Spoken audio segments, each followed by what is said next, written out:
You need to practice. Okay, folks, I will call this meeting to order at 9:31. Can I get a roll call, please? Yes, Chair Laura Getchy, Present. Vice Chair Judy Flores, Commissioner Wilma Roberts, Present. Commissioner Cheryl Brown, Present. Commissioner Jimmy Paver. We have a quorum. Okay, thank you. Next up, we've got public forum. Has anyone signed up to deliver a citizen's communication? No, ma'am, no one's signed up. Okay, thank you. The consent agenda. I'll entertain a motion to approve the minutes from June 5th, 2025.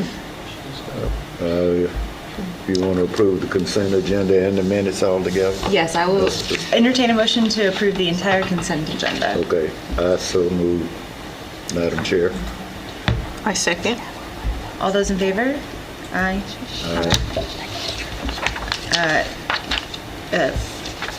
The consent agenda is approved by unanimous voice vote.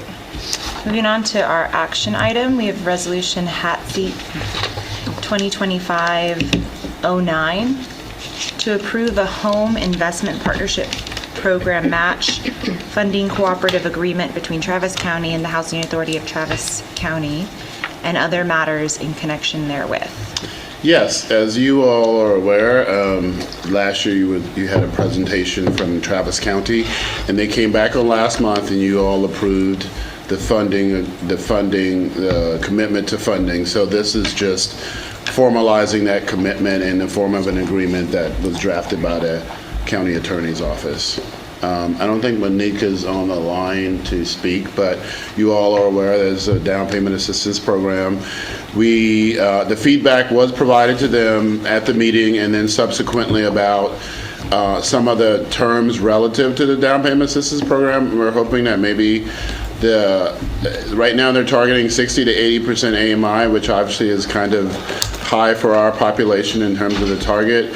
So the county's still in discussions with us about maybe that being lowered to include, consider likely more of folks that would be qualified who are some of our tenants, as far as that's concerned. But we're still in discussions. I've been in discussions with them about other things that we could do relative to promoting home ownership, like community land trusts and things like that. But my experience is you really have to get creative if we want to try to really address the issue of home ownership through either, providing lots, land at a discount or something of that nature. So needless to say that this is a good start, but obviously there's going to be more discussion. They will be meeting, county will be doing a work session on the 24th of this month to talk about the down payment assistance program. So there'll be more discussion, but this resolution is just formalizing what you all approved last month with the funding. The number did go down based on their calculation, and when they recalculated it was only 127,000, not 141,000. So same program, just a little less than what you actually had authorized in the previous meeting, but that was based on them actually going back and figuring out the actual number, which is 127. So that's what's before you today. So, well, is there, in your negotiation, is there any way to include some type of grant in there if that becomes available in the near future? Is that part You mean to increase the amount of funds available for down payment assistance? Yeah. I'm going to say yes. I mean, the program is not, they haven't formalized a program. They're still trying to sort of work through the details of the program. We had identified with them that 60 to 80 sort of takes most of HATC population out of contention for down payment assistance for the most part. Although there's an understanding of why you would, why that's the focus based on the likelihood of someone being successful and not being rent burdened. So we're going through that whole process. I know she and Monique met to run through some scenarios relative to what someone needs to make based on the average housing price for a house in Travis County, a very modest one. So I'm going to say all those things are still on the table relative to the actual program construct itself. But obviously for the grant, they needed to obviously get the commitment of the match. But all the devils in the details, and those are still being worked out. So there's still an opportunity. And again, they're going to meet on the 24th. They're going to have a work session on the 24th, and I plan on attending that at the Commissioner's Court. But we'll be in discussions. Okay, well, consider that too. Yes, yes. Okay. We had a very thorough presentation from Monique on this program Yeah. a couple meetings ago, and so I'm excited to move forward. With that, I'll entertain a motion to approve resolution number HATC 2025-09. I move that we approve resolution number HATC 2025-09. Second it. All those in favor? Aye. The resolution carries by unanimous vote. Discussion items are CEO, Executive Director's report. Yes, so we have lots to talk about. We'll start with affordable housing. We have a PowerPoint.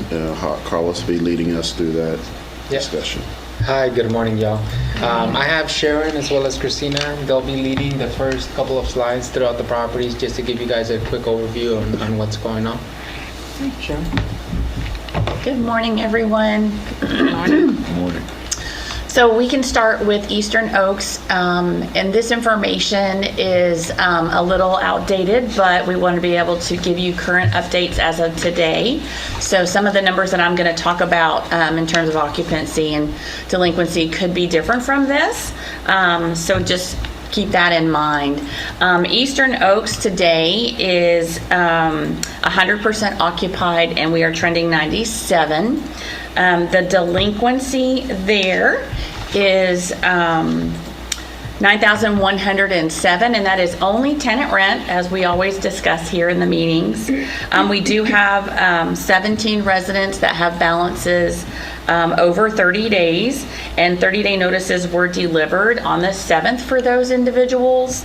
And then, of course, we have a little bit of current rent that we would, if not received, be sending notifications to those residents as well. We do not have any outstanding service requests and no pending evictions at this time. Eastern Oaks, just as a aside, is going through its gross rent change that we've discussed on the other two Oaks properties. So that is currently underway, and we anticipate completing that as soon as possible. And I don't really have any other updates for Eastern, but if anybody has any questions, I'm happy to take those right now. I do have one question. Yes, ma'am. What's the percentage of rental increase? The percentage of rental increase. Yeah, you said that they're going through an increase for payment of rental property. Well, it's the gross rent change that has been, we're working on 2024's gross rent change right now, and then 2025 will be done as soon as we get completion on 2024. I don't have a percentage per se handy, but I can certainly get that information to you as a follow-up.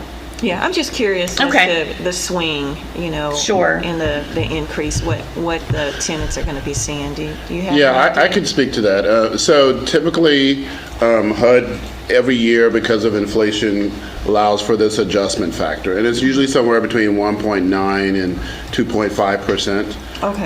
And that's on our anniversary date of us converting, which is May of every year. So essentially, May of every year, the assumption is that the rents will increase by 2.5% or so. It's never been more than that since 2016.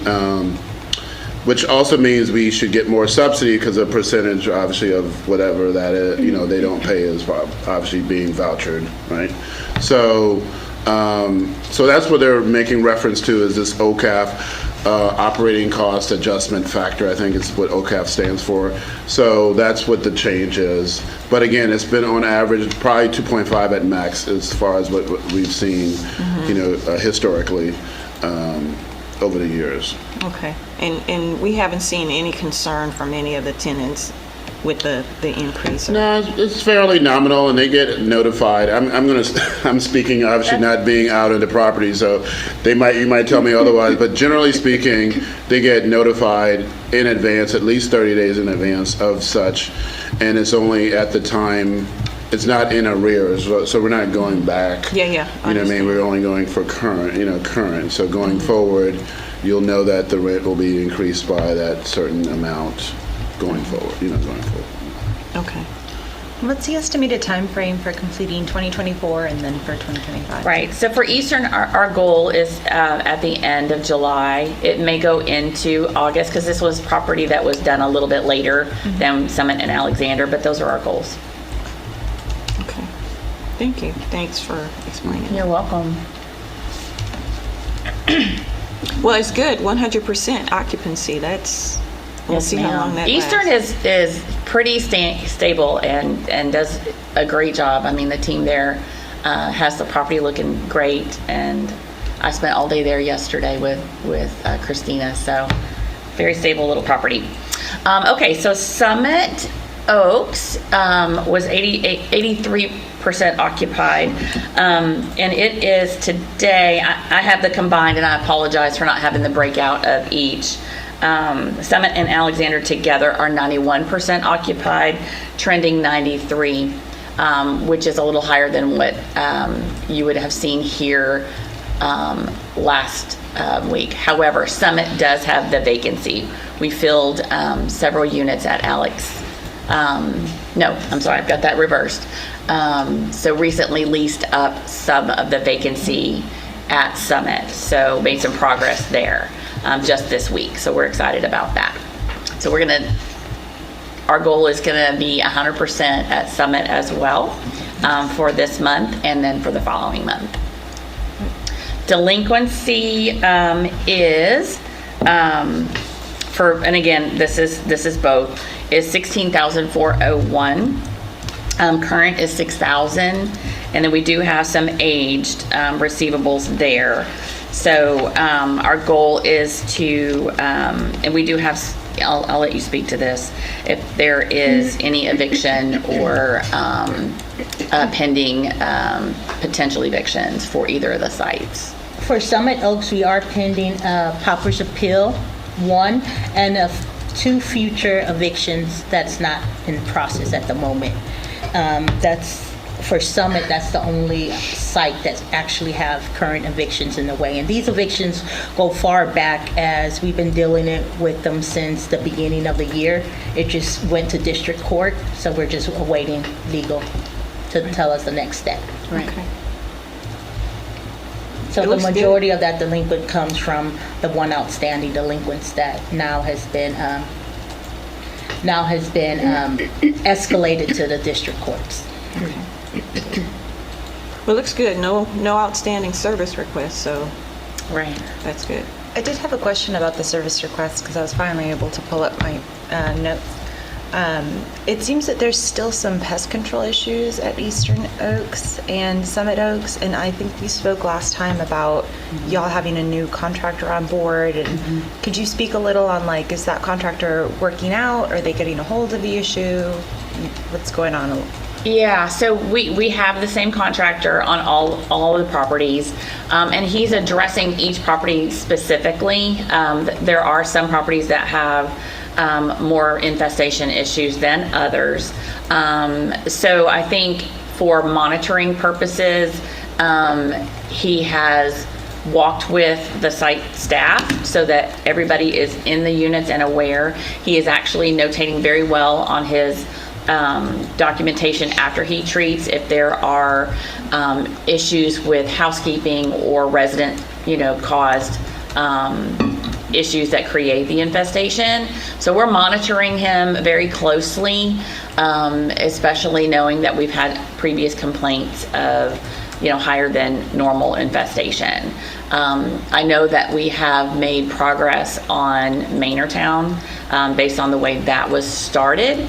So we can touch on that when we get to Maynard. But yeah, I think he's responded well. I'm not getting any phone calls from existing residents with issues. But then, of course, in collaboration with Cora and Carlos, when they visit, if anybody stops them and lets them know of any kind of concerns, then they funnel those directly to me, and then we take care of those in terms of creating a work order, getting them addressed, and getting them on the schedule for the next round of pest control. So I think we've done a good job of kind of responding to those older issues. Okay. Yeah, those areas have lots of trees and trees that causes bugs and things of that nature. Consider sprinkling some boric acid around the outside of the area, particularly around the trees. Okay. That should help. Okay, we can certainly suggest that to him. That's all. Okay, thank you for the suggestion. Any other questions on Summit?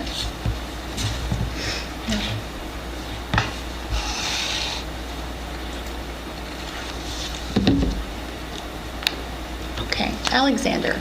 So Alexander was 94% occupied, and today we actually are a higher trend. So we leased 3 of the vacancies this week, so we're looking at a little bit higher trend there. And again, I have them together. So our trend previously was 90, and now we're trending 93 with the combined properties together. So the vacancies that we have should be occupied. We did screenings and initial background checks, so we are in the process of income qualifications, and hopefully those folks will get in very quickly. Any questions on the delinquency for Alexander? This is our property where we still are going through the gross rent change and have a few units that we did not get to resolve in the month of June. So we are working towards getting those accounts balanced, and the ledgers are still under review. We had hoped to get everybody done at the end of June, but we've got 9 units that require further review so that we can make sure the portions are correct from the subsidy side and from the resident side. And so what's your time frame going forward to finish up Alexander? Good question. So our goal is to have that completed by end of month for July. And are you expecting that, because this delinquency number is higher than the others, I'm just wondering if there's something going on, or if you expect that to change when you go through the review process? It will change for sure. There's going to be some movement between both sides, just like there has been in previous months. So I'll make sure to update Cora and Carlos when we're finished, because I really do anticipate that we will get that done prior to the next board meeting. Okay. Thank you. And what are we doing to address the delinquencies with the tenants in terms of, payments? Are you setting up a payment plan, or what? How are they being addressed? Yes, if we know that there's a balance, it's a true balance, then we follow our process of sending out our notices. And if they come in, we will definitely make payment arrangements. There's a couple of payment arrangements throughout the portfolio that are in place today, so that we allow them to have that opportunity to pay up over time. Okay. Yeah. I'd like to add on that note, I've been exploring some options about just being more proactive, and so I've looked at a few agencies, housing authorities in particular, that have, they call it either a housing stabilization or eviction prevention program. So we're kind of exploring what we could do as an organization to be more proactive through education and advocacy, relative to folks that may be chronically late with their rent or having challenges relative to managing their budget appropriately. So we're kind of exploring what we might put in place as a policy statement or even an initiative to try to ensure that folks don't have these challenges and that they won't get into a situation where they're rent burdened because they're behind in arrears for their rent. So I've looked at a couple models, just one today, and San Diego was one I just looked at this morning. our problem isn't as challenging, but the region as a whole, you know, we've been meeting housing authorities, housing finance corporations, the city, you know, all to talk about these things and how we might, you know, be more proactive. So I just started looking into some of that and asking other organizations like San Antonio and others what they've been doing. So we'll put something before you here in a couple months, just as a means of a statement relative to our position on how we will be proactive in ensuring that we don't run into these challenges, or residents don't face these challenges ideally. So I'll maybe August, maybe September. And we do, you know, when residents come in and have, you know, issues that pop up, you know, we do refer them to agencies that Yeah. can help provide temporary assistance for, you know, when they get behind. Yeah. And how far behind do they have to be before we issue an eviction notice? 2 months. 2 months. So we do have, at Alexander, we do have 3 vacant units that we have appointments scheduled for later today, tomorrow. So we're hoping to get those vacancies filled as soon as possible. We've gone through several that just didn't pass over the last 30 days. Not very much movement there. They've been vacant. So hopefully this next round of waitlisters will make it through our screening process and will become residents. So we hope that Alex will be 100% too. Okay. Great.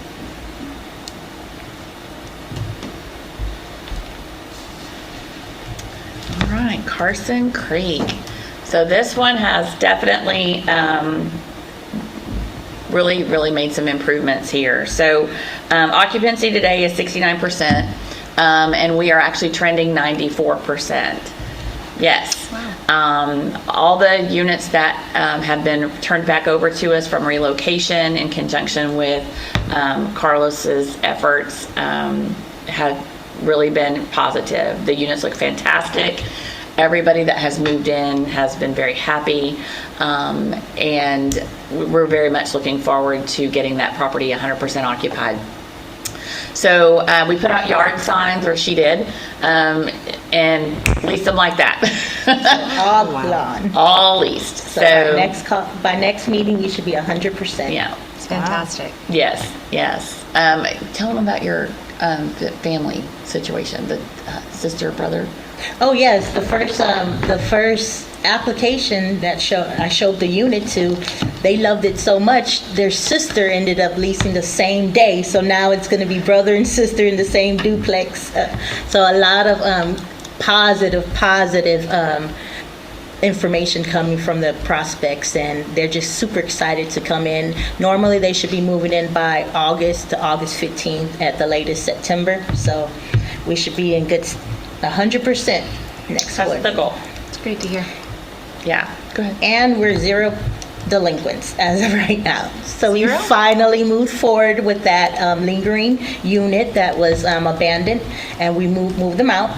And now everybody's 0 rent and starting fresh. So Carson Creek has now became one of my prized properties, along with Eastern Oaks. So I'm super excited with the new contractor was able to seal the deal and get it going, and residents back in place. They're super excited, long time coming, and now new applicants are begging to live there because all the duplex in that area are run down, and ours are the newest on the block. So. And we will, now that we are, once we get completely full, and thanks to Cora for orchestrating, so don't take your head down, orchestrating the link on the HATC website, that has been instrumental in getting us some leads funneled for our properties that have vacancies. So we will start building a wait list for Carson, because once the property is 100% occupied, then we will need to lease only from the wait list due to no availability. So that is something that we will be working on here shortly, once everybody is occupied and full. And is there like a maintenance plan that we have set up for Carson Creek, like, doing extermination? Oh, yes. Yes, ma'am. So we do have that in place as well. Yes, so I think what we will need to do is really, because they were vacant for so long, probably need a lot more attention on the front end. Maybe not so much for pest control on the inside, but perhaps on the outside. Monday, we did do an exterior treatment for ants and such. Wasps. And wasps, yeah. But I do think that vegetation will be something that we will need to definitely look at more regularly, just because of the large trees and overgrowing, shrubs, vines, and things like that have just been lingering. And we've already done a couple of rounds of that. So we just need to make sure that the yards are accessible, as they once were, the backyards, so that we can maintain those. Good. That's good news. I'm looking forward to seeing the financial Impact. Yeah. report for Carson Creek, to see how we managed it, and what the difference in cost was, or what we gave the first general contractor versus the second general contractor, how much we spent, just overspent in what we had budgeted. So Sure. I look forward to seeing that. Well, hopefully with all of the brand new interiors, our make-ready costs and, turnover expenses will be minimal in 2026.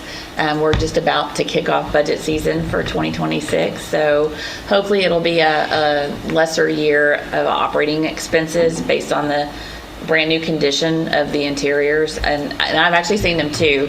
On my last trip, we were able to kind of look at a few of them, and they really do look nice. So I think we'll just pray that residents will take really good care of them, and we will monitor that and ensure that costs are minimal for next year. Well, I'm sure they're going to be happy to be in their Yes. own home for Christmas. Yes, So- for sure. After so long. It was Christmas and Thanksgiving and Christmas, right? Yeah, it After. was. That's Yeah. right. It's That's a very right. painful process, but I'm glad the new contractor is turning those over quickly. We're Yes. getting them full, getting people back in their homes. I'm really, really grateful for that. Yeah, us too. He's done an amazing job of taking it over at the stage that he did. Yeah. And then again, Carlos and Cora have been super helpful in helping coordinate that project and getting it to the finish line. So, Awesome.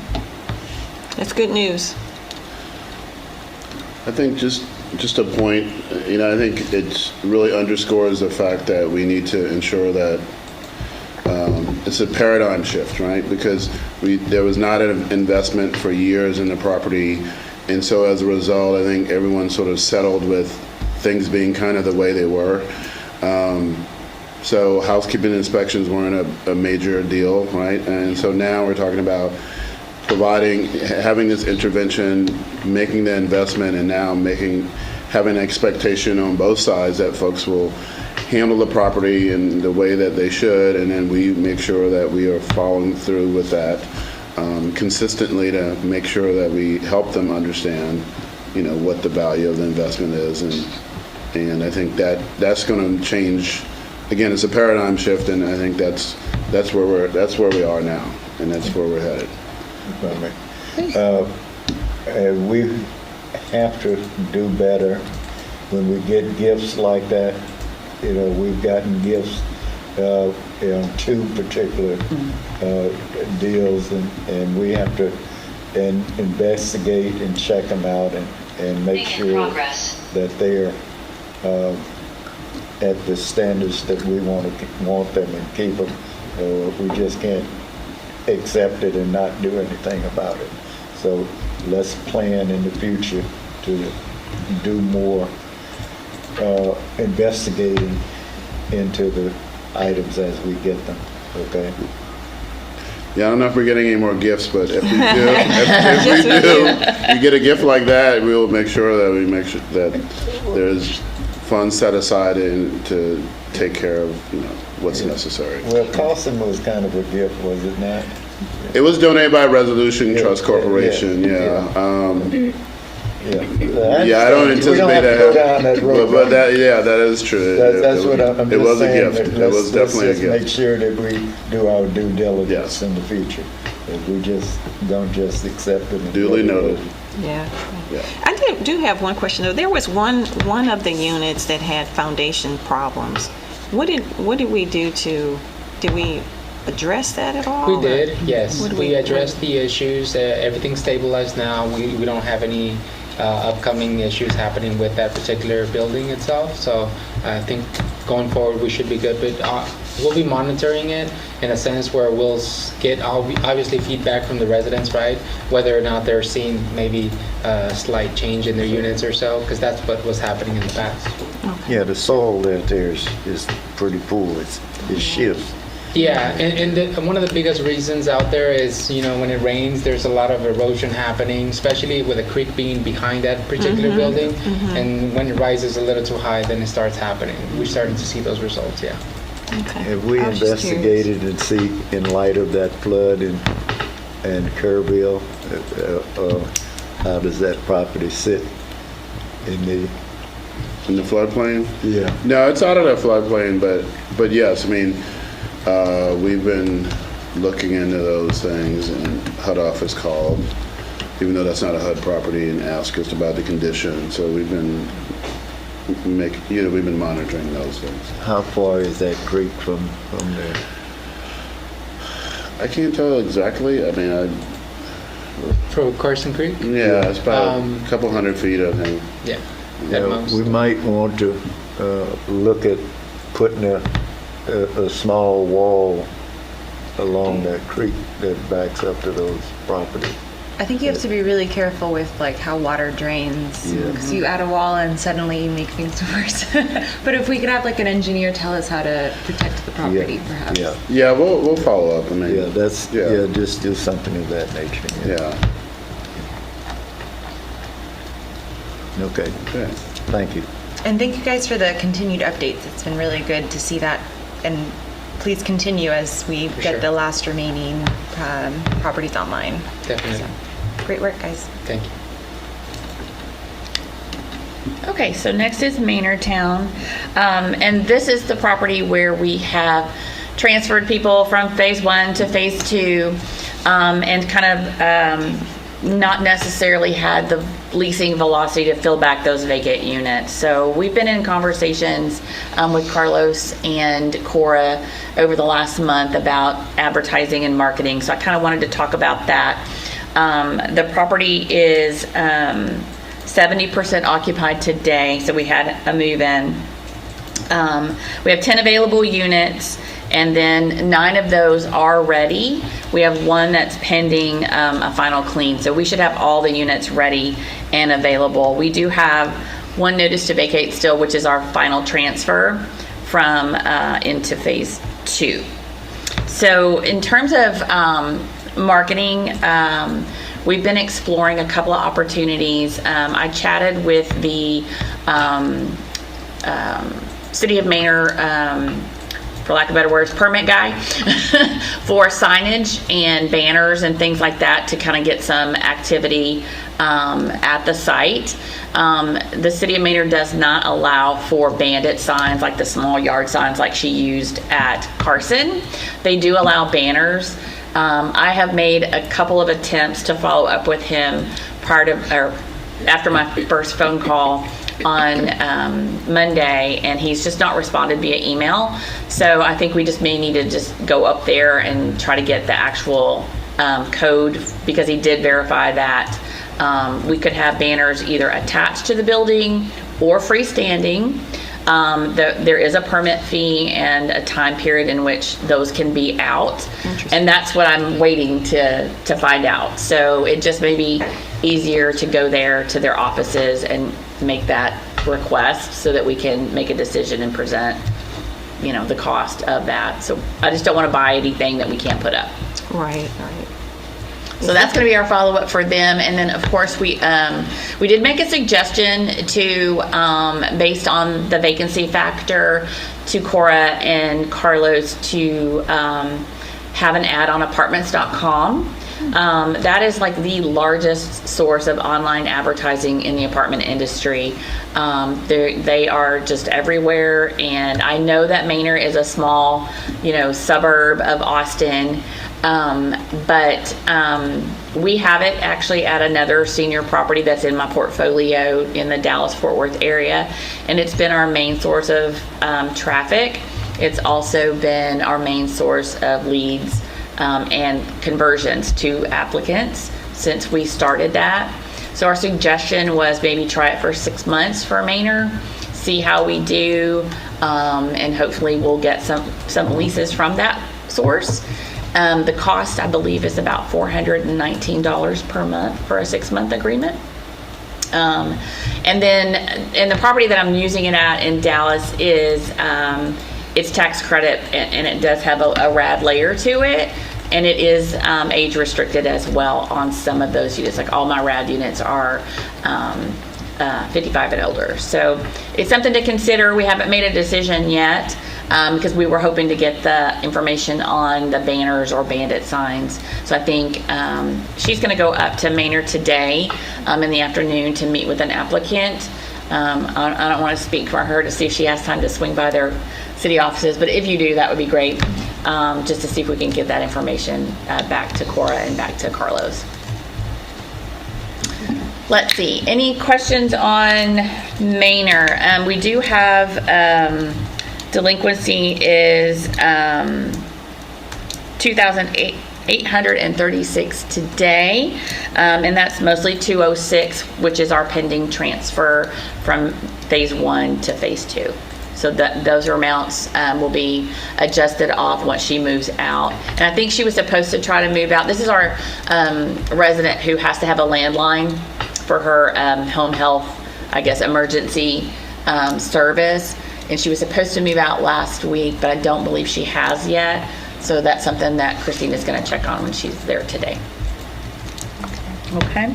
So at one point, we were talking about maybe doing some upgrades to Manortown. Yes, I can speak to that. So we did a needs assessment. I think I sent you all a link probably last November, December. It was about $1 million or so. We have $400,000 in this year's budget, and some work has been completed to date. Well, I thought yeah. you were trying to get. No, I wanted to just add that we do have some slides to present that for you guys for Manortown. One a little ahead. Oh, I just okay. wanted to, proceed first fine. with Carlton going through the slides, but we do have something for you to present, yes. So I'll just sum it up then. But we do have, yeah. Thanks for reminding me. Yeah, Sorry that's about right. that, Correct. Some work's been done. I know I personally met with a landscape architect a week and a half ago out on the site. They came up with a schematic. We're going to be putting out bids. Again, he'll provide some more context. So work is being done to improve curb appeal and obviously make the units more marketable. There is, maybe down the line, the staff will present to you some concepts about a sliding scale for rent, given the fact that they're not as marketable as some of the other units for seniors in the area, and there needs to be some special dispensation for that. I'll say it that way. I think just given the fact that they don't have wash dry hookup and they're smaller and that sort of thing, right? But so the upgrades will help. It'll still can't make the units any larger though. I mean, things like that, right? That we're seeing. So that'll be something that'll come before you about what we think will make the difference long term with that, and it'll be consistent with what we've done at Manor anyway in the past with folks that are obviously very low income in terms of how we make that adjustment. So that'll come to you, but yes, there's been some work done to date, and you'll see some information here soon, but we are working on that. Yeah, and specific to rents, before we leave Manortown, we did do, and I provided this to the team, kind of a market analysis through one of our sources, and it's very difficult. They couldn't actually find Manortown apartments because it is so small, but they found, the area in general. Most of the communities in Manor are very small unit counts, even smaller than ours. I did see one property that is I think it has about 20 units. And so a lot of market units there, a lot of mixed units. So I think we just need to kind of put our heads together and come up with a reasonable starting price over what we had in the past, and try them out on our 1 and 2 bedroom units. So it's definitely something that we want to dial in on quickly. And I think getting these ads out and the banner out will draw traffic, but we've got to make sure that the people that we bring in are actually qualified. Are we doing anything for disability in those existing units? You mean, Making them ADA, you mean? ADA, yeah. We already have ADA accessible units at Maynardtown 1, and so the upgrades will actually in the interior, right? Like, let's say, for example, any of the appliances, things like that, will be ADA accessible to them as well. But we do have a number of them, not to exceed 2% of the total occupancy there. If I'm not mistaken, we have about 2 units there currently at Maynardtown 1. We can definitely explore additional, options if we want to create additional ADA units. We'll just have to see the cost at that time. yeah, they're small though, I'm gonna be honest with you. I mean, they're not really conducive for, like, when you talk about accessible units, you're talking about openings that are wider, Right. things like that, which is very difficult to achieve when the units are already sort of challenged with size. And then you're talking about the bathroom and how you accommodate that. So there's a lot that go, so while we want to take that in consideration, maintain those, I mean, obviously adding to that would not necessarily be probably the way to go relative to these units. What's the square footage of a typical unit? Over at Maynardtown 1,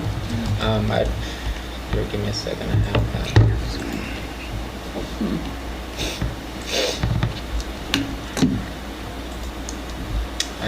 I'm sorry, I don't have that information here in front of me right now. But they're roughly between 500 and 700 square feet. So the 1 bedrooms would be roughly 500, and then the 2 bedrooms would be around 650 or so. So I think one of the other opportunities that we have is investigating the voucher programs to see if we can identify any of those particular individuals that could qualify as well, based on their age and voucher situation. So that's something that Christine and I talked about too. No. Well, so the services need to be, there needs to be the services in close proximity, if not on site. Right. And that's a challenge Yeah. as well. And so we don't want to put people in a situation where they're going to be not afforded the opportunities they would have if they were in a facility that had the ability to provide those on-site services. So that's just a challenge with those type of things. But I mean, it's a novel idea. It's just one of those that you have to take into consideration maybe the unintended consequences of you occupying a unit with someone with needs that we can't really meet on site. So that's the challenge. Understood. All right, unless anybody has anything else for Maynard 1, we can go to Maynard 2. Okay, so Maynard 2 is 90% occupied today and trending 95. We have had our last person, number 209, is that's the notice or vacant? I'm sorry. 209 is the one I'm meeting with today. That's your person today. Okay, Final. so that's our person that we've applied. That's going to apply. So we made progress there. So we did have one pre-leased between our last meeting and today, but we did deny that person because they did not meet our eligibility requirements. He was under the age, and then we did have a move-in since our last meeting. So things are looking up there. I think our delinquency is 0 at Maynard 1. I'm sorry, Maynard 2. So I think everything there is stabilizing. We're working with Cora and Carlos on an office type setup there in the club room. So that's going to be our project to hopefully complete here in the next few weeks so that we can get, a station there for residents to come in and conduct their business and meet with the staff when they have needs or questions. We've done a really good job, though, with communication on both phases, with keeping them abreast of, changes or notifications. We're doing door-to-door. We're doing posting in common areas and of course, our portal. So I think that's helping a lot by keeping communication open in all kinds of methods. So we don't have any pending evictions or anything else for Maynard 2. I think that property is going to be stable, and everybody seems to be very, very pleased with all the things that Cora has brought for activities. I know she had her farmers market, and they're just very excited to have things happening, and we'll get into having regular events there ourselves as we do for all the other properties, and be able to maintain and help support that resident satisfaction too.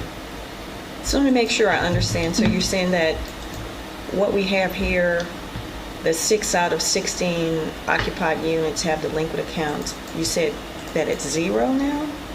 It is. So they've cleared that up, and you don't have Yes, anything? ma'am. That's great. Yes, ma'am. That's great. So the only other kind of topics that, and it does kind of tie to Maynard, I just wanted to, and I know that Carlos has got slides too, but we did complete the balcony and the underpinning at phase 1. That project was done. And then the exterior plumbing was completed since our last meeting. And then for Maynard 1, all of the elevator repairs that were pending the last time we met have also been completed. And what was the service? There was one service request on Maynardtown too. I'm just curious, given that it was, it said that it was closed or it was completed, but I was just curious as to what it was, given that the building was new. The pending one that's on the list that you gave us was a bedroom closet shelf. Was it that? And the Yes. reason of the delay was because we had to get some proper screws, because on the back is metal. She's living in the 80s, so everything's lowered, and she didn't want her church dresses hanging, so we had to install her just a piece of her closet to where she can extend. It was just minor, basically. Yeah. But that's Yeah, been that's done what I was and taken care of, and now she's happy to not see her church dresses dragging on the lower level shelving. Well, good. It sounds like the service request process has been ironed out, and people are able to submit it and get responses, and so that's Definitely. We agree. And we're fully staffed now, so that's that's definitely good to hear. Good Yes. to know. Good. Okay. Awesome. So these are the slides I wanted to present to you guys on what we're currently addressing over at Maynardtown 1. There's going to be 3 slides here. This is what we're currently working on. As Cheryl mentioned earlier, the balcony repairs, the decorative skirt, the elevator control panels, and now she mentioned that the plumbing issue is fully completed now. So those are already done. We're still working on the apartment vinyl replacement as well as the appliance replacement on the units there. The bottom estimated cost there that you see, that is based off the CNA report that we received, what Patrick was mentioning earlier. Yeah. You have any questions on this by any chance? Okay. No, I do have one question. How are you determining the appliance replacement? So we have already gone out there. Christina and her team have already gone out there and inspected the units. Some of the tenants are already coming forward and asking for new appliances to be replaced. And to those, we are prioritizing them as well. And so as soon as we finish with the first phase or so, then we'll start moving on to the next units. So is it because they just want new appliances? No, they're or actually they're quite not worn working? out. Yeah, they're actually okay. quite worn out. So we have gone in there and taken a look ourselves, and they do need an upgrade as of right now. Yeah. Yeah. Same thing with flooring. We walked for just basically everything, and have a list of needs that need to be addressed. Okay.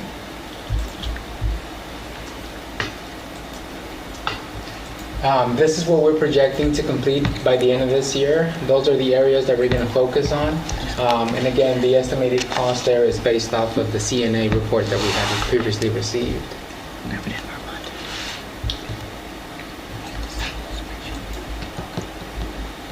If you guys don't have any questions, we can just move on to the next slide. We're going to go ahead and focus on a couple of other items in 2026. These are the bigger cost items that we don't have budgeted for this year, but this is what we're looking at for 2026.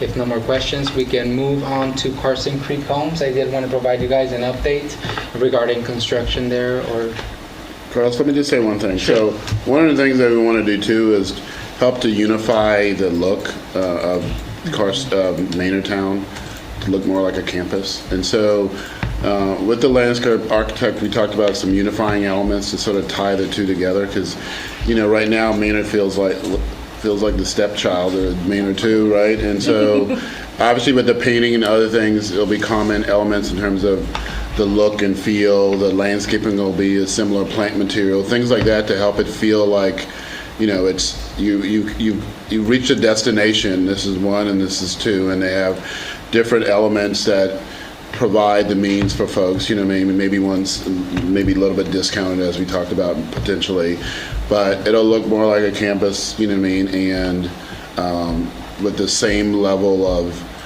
attention being paid to the property management and all those other things that we talked about. So that is one thing that is yet to be achieved, but we are going to work toward that end and make sure that it is, as we see the area gentrifying and all the development going on in Maynard, we're going to do our part to make sure that the curb appeal is consistent and in line with what we see going on around that area of town. So we definitely want to step it up and make sure that happens.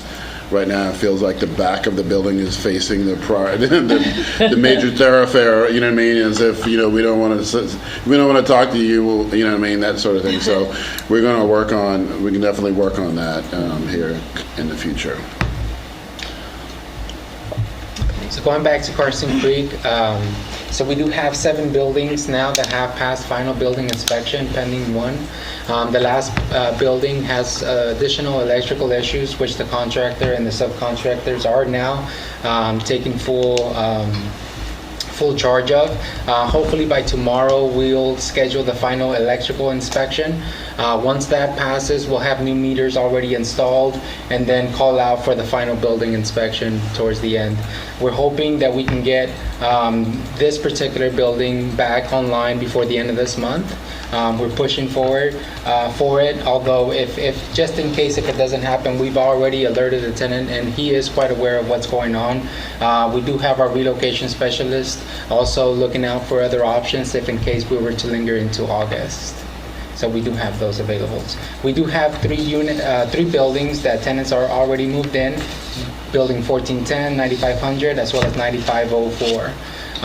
Residents from building 9510, 9603, and 1300. Those are scheduled to move back by the final 2 weeks of July. And as Christina mentioned earlier, that other tenant that was lingering on our delinquency has already been moved out. Proper notice was served in the unit, and now proper procedures are proceeding so that we can get him out. Okay. Do you guys have any other questions by any chance for Carson Creek?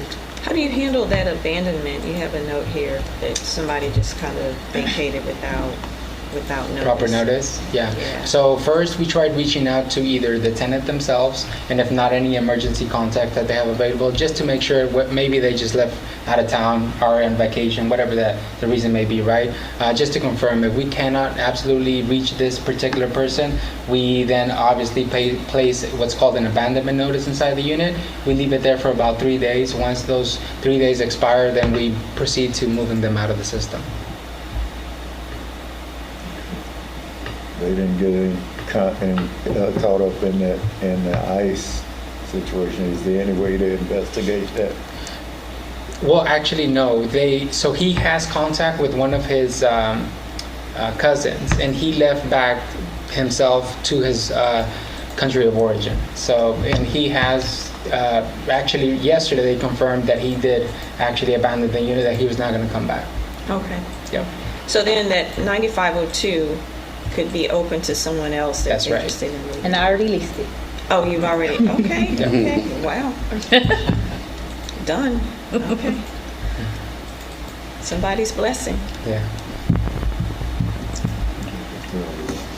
You guys have any additional questions by any chance? No, I'm excited about Carson Creek. Yes, I'm glad to see that winding down.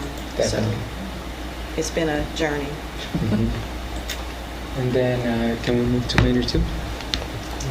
Oh, well, here. I think the video. Yeah, we wanted to present to you guys a couple of slides, some pictures, a couple of videos here that we have for Carson Creek from those Lovely. tenants that we received some feedback. Here's the slide.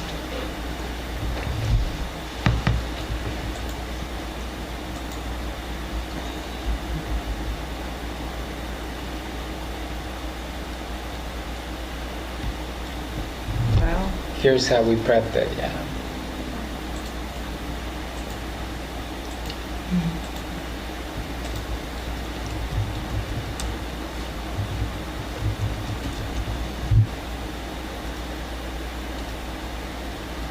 Nice.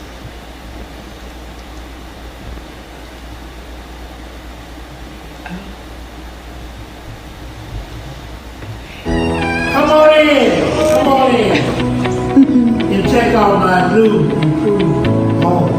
Today is your first day My back. first day back. Right. It's great to be back. It's great to be back in your new home. It's my new home. Okay. You've done a fantastic job. Making it happen. Okay.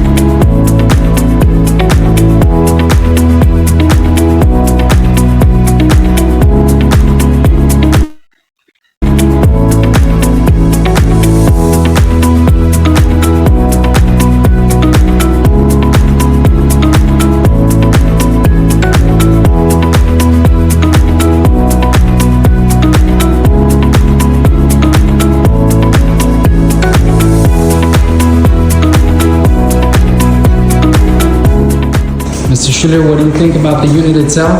I think it's good. It's good. Real Yeah? good. Good to be home. Yeah? Happy to be back home. Awesome. Yeah, how do you like the changes? How do you like the stove or the appliances? Everything is right on. Yeah? A lot better than what it used to be. It is? Okay, awesome. Are you happy with any of the changes? Yes, everything. Awesome. Glad Awesome. about everything.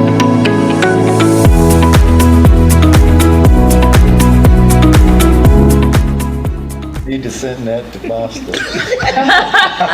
They left early. She'll be back. She has a water bottle. But that's really nice. That's really, really nice. You know, I'm just curious though. I got to ask this one question, and it's probably, I don't know. But there was that one property at the end of the street where the husband and wife had all of his Yes. work stuff outside, and what became of that? So they actually are the first tenants that moved back into their original unit. They're still, they're working out, figuring out how they're going to fit all their items back in. They're still working through that process. They are one of our elderly couples, so they're taking their time here and there. We have told them that if in case some of those items they're not going to go ahead and keep, if they can just put them to the side of the curb, and we're going to have someone go out there and pick all that up. And what about the yard? Are there any regulations that we're going to have in maintaining the yard? Because his yard was like his workshop. Yes. What- Yes. So we actually, prior to them moving out, it was an open space concept, right, for the yard itself. Right now, we do have it gated, so it's separate now. There are a couple of things that we have told them as far as what's going to be going on moving forward. One of the things is we have a no smoking policy. Sorry. So any tenants that are coming in are not allowed to smoke inside of their units, right? Just to maintain better the units themselves, and then also we're going to complete housekeeping inspections to assure that we're maintaining the units themselves as well as the exterior. So those are a couple of things that they will be seeing in the future. But we're allowing them to just get comfortable back into the units first, kind of settled in a little bit better, and then we'll start moving on that process. Let's don't get too comfortable because if there's junk outside. Of course. They and they don't get, you don't motivate them, they'll leave it there. Of course. Okay, so let's stay on Yeah. top of that. Yeah. We want curb appeal also. Yes, sir. Yes, sir. Yeah, I agree. I think that there has to be, when we start talking about regularities, that there has to be some guidelines Right. from yard to yard. Right. But Yeah. That one's gonna take a little work. I'm gonna say it's gonna be a process. Well, maybe it's time for them to move. no. And if no other questions, we'll just move on to Maynardtown 2. So we're happy to say that Spectrum services are now live and available to all tenants. HATC and Spectrum hosted a meeting with all the tenants. So we had a couple of reps from Spectrum, a bilingual representative there as well to assist with those Spanish-speaking folks. So again, they're up and running. We had a couple of tenants already sign up for the services. We were able to assist them, helping them create maybe like a bundle deal for them, right? So that they can get either internet, phone services, or cable services, whatever they'd like. We also, to any tenants that did not actually were able to come out and participate, we mailed out notices to their doors providing Spectrum services contact information so that it could be easily accessible to them. The contractor has already addressed all the construction repairs, so construction's 100% complete. We've already submitted for the final construction inspection from the TDACA pending the official date of inspection. Is Google Fiber out there in the area? They're not there? No. Okay. AT&T is not. No, we tried reaching out to a couple of them, but Spectrum seems to be the only provider for that particular address for whatever reason.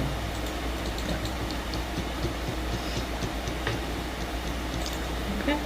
Awesome. Thank you. Good report. Thank you. Moving on to discussion item B, strategic planning process update. That is me. Good morning. So we are currently in 2 phases for that strategic planning. Right now we're in the data analysis. So I'm working with Innovative Partners as our consultant in the HATC family. We're really gathering data for the last 5 years that connects and correlates with our current strategic plan. So we'll have some updates of where we've progressed, where we might need to maybe improve for the last 5 years. So that should be wrapped up by mid-August. And then the second phase we're in is stakeholder engagement. We can look at that in 2 different formats. We are doing stakeholder engagement with our program participants. That's the housing choice voucher programs. We have been doing email blasts, maybe like 3 so far, where it has the link to the survey. I'm happy to announce about 100 program participants have completed a survey, and maybe 30 roughly now want to be part of a focus group. So that's great news. The consultants are really happy with that turnout. We're continuously doing email blasts about every other day to those program participants. We also have scheduled on-site survey days, so they can come in here, kind of like a little drive-through, like a little Chick-fil-A, come in here, do your survey, get a gift card. They can come into the office at any time as well. So the program Affordable Site properties, we've actually went there to do surveys on site. We have about a roughly maybe 50 completed. We're going to do some more this week and next week. The goal is to get as many surveys as we can by the end of July with those type of stakeholders. We've also did an email blast to all of our vendors, our consultants, you as well, Board of Commissioners. We've received about 15 back, and maybe roughly 3 or 4 want to be a part of a focus group.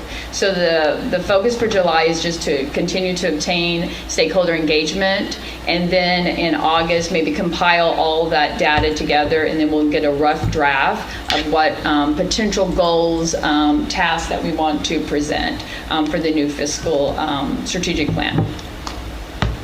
Any questions? Okay, I will give an update next month. Thank you. Great.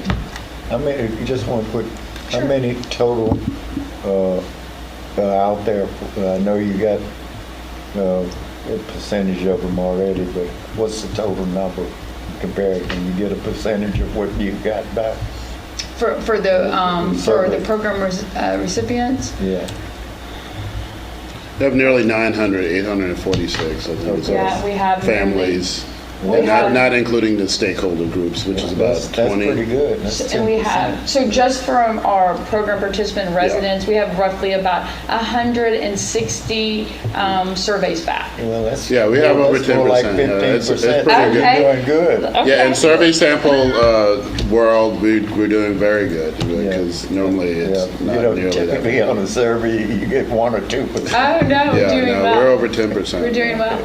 Right. Yeah. Yeah. Thank you. Great job. Okay, next up on our agenda, we have PFC monitoring report update.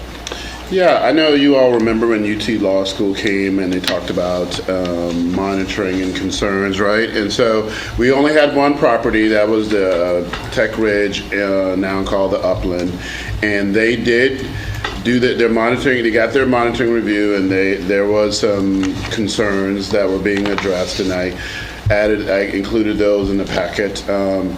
They have another week and a half before they have to resolve those.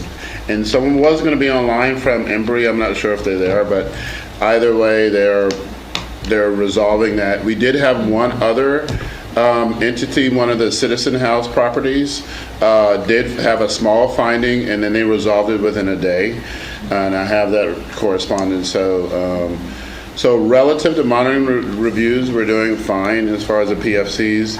We also, as you probably remember, we have the former Director of Compliance for TDHCA, Patricia Murphy. We have her on contract to do our own third-party quarterly reviews, and those have been going well.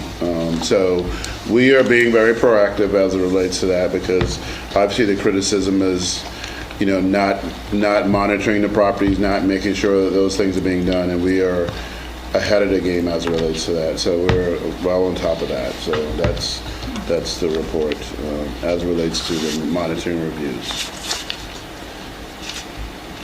Thank you. Any questions? And we have our HATC Fall 2025 update to Commissioners Court, to Travis County Commissioners Court. Yes, can you pull it up for me? So essentially, as you know, the commissioners are inclined to want to meet with you all twice a year, and you've met earlier this year, and they want to now set a date for the fall. There's two dates that they had in mind.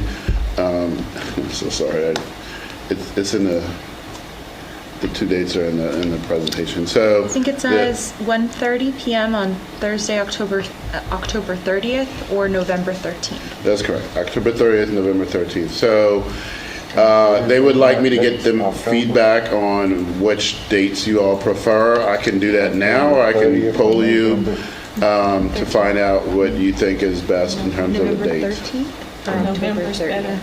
November's Okay. better for you? They're both on Thursdays, and they're not non-meeting days, obviously, for the board, not. I didn't think I had a preference between the two, so November. November, the 30th? My grandson's birthday, but that's okay. Oh. And it's at 1:30, so I don't know if that, it's a work session. Is that going to be a problem? Anyway, you ought to be working. We're working. So November 30th? And November No, 13th. 13th, I'm sorry, 13th. November She 13th. said 13th, so we'll Okay, put so it I on will the check with the two other commissioners not here to see if that's, We'll put it on the calendar. and we will send you out a calendar invite. Speaking of that, I asked for more feedback on the topics, and I sort of got the same answer that I got before about the topics. So we're gonna try this again.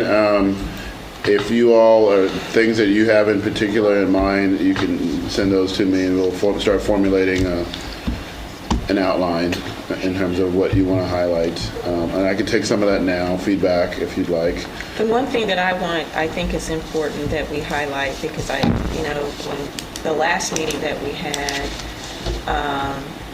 the order in which they received responses was somewhat different, where, we had Boston to follow our presentation, and it kind Yes. of left them with, we didn't have an opportunity to rebut anything or to share, I shouldn't say rebut, but to share our position on things that they were complaining about. So I would like to address those issues that are surrounding Carlson Creek, which I think we have a fantastic story that's related to that. Properties such as, I would just give an overview of our properties and where we are, the changes that we've made relative to having, property management coming in, any type of audits that we had of the properties and the current status of the properties. I think that those are things that can highlight between the last time we came and, the upcoming schedule that we have, how much work has really been done by this organization in terms of addressing the needs of the residents at all of those properties. So I think that that's something that's really important. I would also want to highlight any work that we're doing or we've done relative to the strategic plan. It doesn't necessarily mean that we have released the strategic plan, but all of the efforts that and the steps that are taken to... We're supposed to be finished by then anyway, so it'll be ready for us to vote on. It won't be approved by then. You would have yeah. probably had a solid, firm draft. Yeah, but I think that just the status of where we are with that and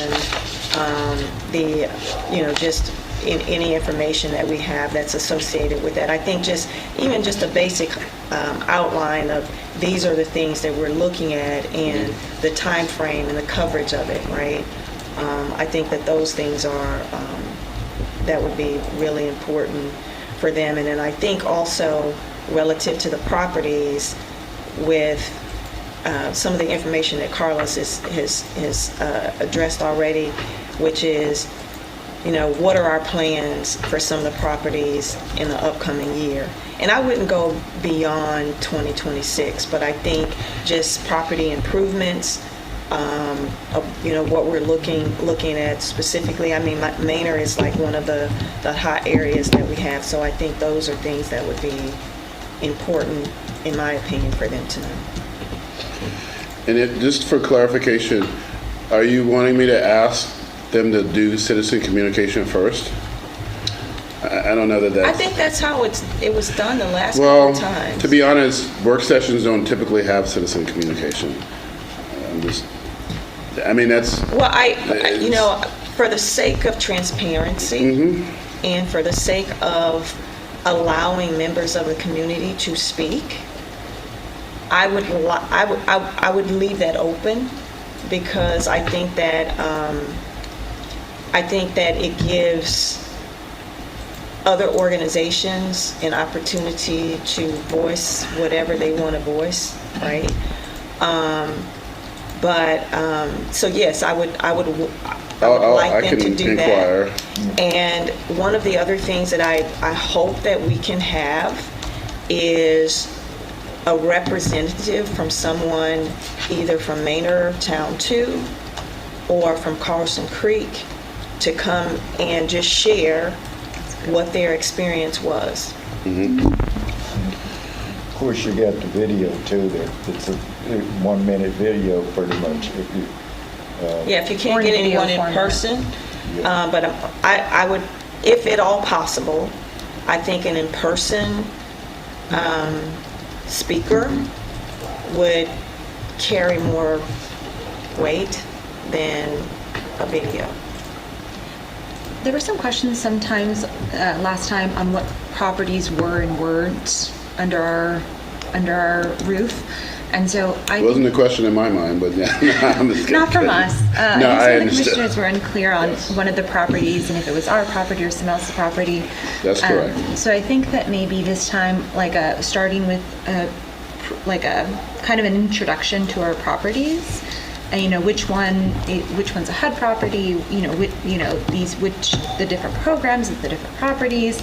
And then also I've heard some concerns about, like sentient concerns about like really high delinquency or unstable vacancy. And I think that we have really good numbers thanks to our friends doing wonderful work. So I think that that's something to highlight because those are like concerns I have actually heard from folks on that, other people are struggling with really, really high delinquency on their properties.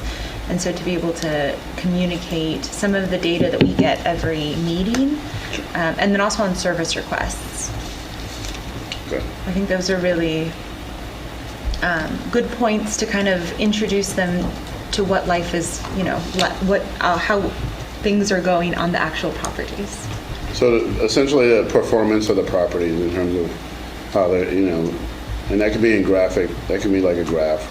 Yeah. Correct. Okay. I think that that's great. All right. And then we're also,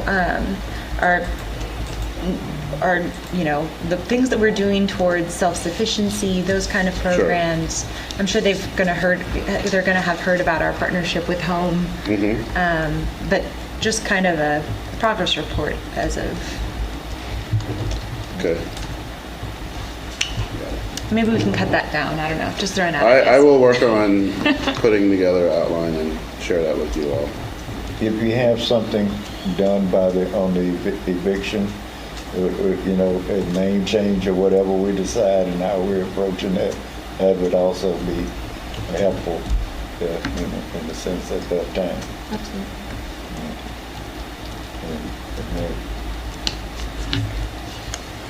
Any other discussion about that update to the Travis County Commissioners Court? Is there a reason to go into executive session? Hearing none, I'll entertain a motion to adjourn. I move that we adjourn the meeting at 10:47 a.m. Second. All those in favor? Aye. Aye. Motion carries. We are adjourned.